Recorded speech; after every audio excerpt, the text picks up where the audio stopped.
बनावट कागदपत्रे तयार करून त्या आधारे न्यायालयात बोगस जामीन देणाऱ्या टोळीचा ठाणे नगर पोलिसांनी पर्दाफाश केला आहे। एका बलात्काराच्या गुन्ह्यातील आरोपीला अशाच प्रकारे बनावट कागदपत्रांच्या आधारे बोगस जामीन दिल्याचं निदर्शनास आल्यानंतर ठाणे नगर पोलिसांनी हुसेन अन्सारी वय वर्ष 46 यांच्यासह 5 आरोपींना अटक केल्याची माहिती वरिष्ठ पोलीस निरीक्षक विजयकुमार देशमुख यांनी दिली आहे। वागळे इस्टेट पोलीस ठाण्यात 2023 मध्ये दाखल असलेल्या विनयभंग, मारहाण आणि बलात्काराच्या गुन्ह्यात रमेश यादव हा न्यायबंदी आहे। त्याच्या विरुद्ध ठाण्याचे अतिरिक्त जिल्हा न्यायाधीश यांच्या न्यायालयात रमेशने जामिनीसाठी अर्ज केला होता।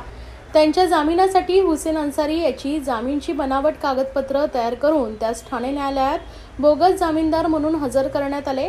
हा प्रकार पोलिसांसह न्यायालयाच्या निदर्शनास आल्यानंतर या प्रकरणी जिल्हा व सत्र न्यायालयाच्या न्यायदान विभागाचे कर्मचारी विनोद पाटील यांनी या प्रकरणी ठाणे नगर पोलीस ठाण्यात फसवणुकीसह इतर कलमान्वये 3 जानेवारी रोजी गुन्हा दाखल केला आहे। पोलीस उपायुक्त सुभाष बुरसे यांच्या मार्गदर्शनाखाली वरिष्ठ पोलीस निरीक्षक देशमुख यांच्या पथकाने तपासादरम्यान न्यायालयात बोगस जामीनदार म्हणून हजर झालेले हुसेन अन्सारी आणि त्यांचा साथीदार इम्तियाज अहमद मेमन उर्फ चपट या दोघांना 12 जून रोजी अटक केली।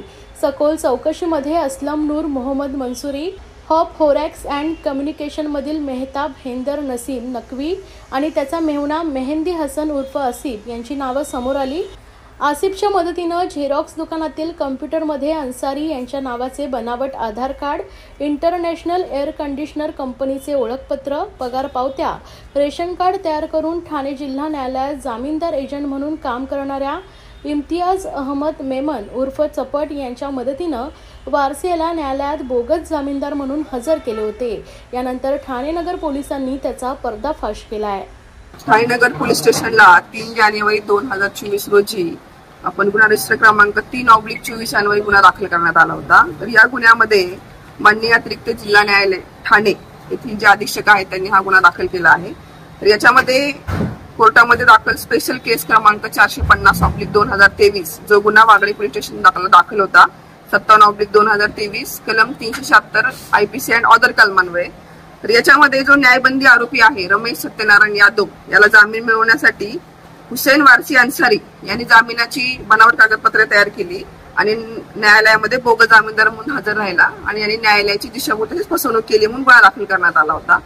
तर या गुन्ह्यामध्ये आपण आतापर्यंत 5 आरोपी अटक केले आहेत। त्याच्यामध्ये 1 नंबर आरोपी हुसेन वारसी अन्सारी हा बनावट किंवा बोगस जामीनदार म्हणून न्यायालयात हजर राहिलेला आहे। इम्तियाज अहमद मेनन उर्फ चपट हा जो आरोपी आहे आणि एजंट म्हणून काम केलं आहे बनावट जामीनदार मिळवून देण्यासाठी। असलम मोहम्मद मंसूरी यांनी यांच्याशी संपर्क करून बनावट कागदपत्र बनवून घेतलेले आहेत। मेहमद हैदर नसीम नकवी आणि मेहंदी इक्बाल हसन उर्फ आसिफ यांच्या मुंबऱ्यामध्ये झॅप कम्युनिकेशन नावाचं झेरॉक्सचं दुकान आहे। तर यांनी सदरची बनावट कागदपत्रे बनवली आहेत आणि याच कंपनीचं बनावट ओळखपत्र ही कागदपत्र आतापर्यंत जप्त केलेली आहेत।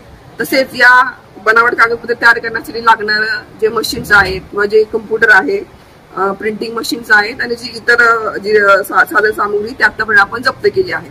या तपासामध्ये आतापर्यंत आपल्याला असं समोर आलं आहे की त्यांनी ठाण्यातील इतर कोर्टात देखील तसेच पुणे आणि मुंबईतील कोर्टात देखील अशीच बनावट बोगस जामीनदार हजर केलेले आहेत आणि बनावट कागदपत्र तयार केलेले आहेत।